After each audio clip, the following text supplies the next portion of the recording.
গুরুতর অসুস্থ হয়ে হসপিটালে ভর্তি নীলাঞ্জনা। কি হয়েছে তার বিস্তারিত জানতে ভিডিওটি দেখুন। নীলাঞ্জনা যিশুর প্রোডাকশন হাউস থেকে বেরিয়ে নিজের প্রোডাকশন হাউস খুলেছে।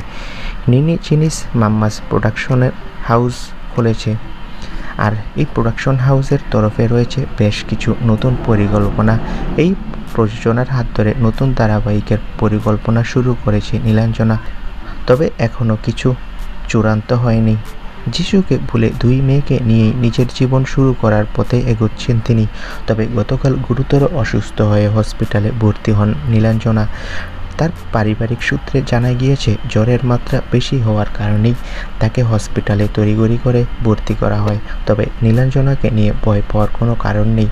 তার অবস্থা আগের চেয়ে স্থিতিশীল। তিনি আগের চেয়ে কিছুটা ভালো রয়েছে।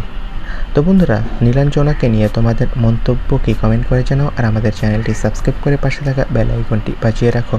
ভিডিওটি দেখার জন্য সবাইকে ধন্যবাদ।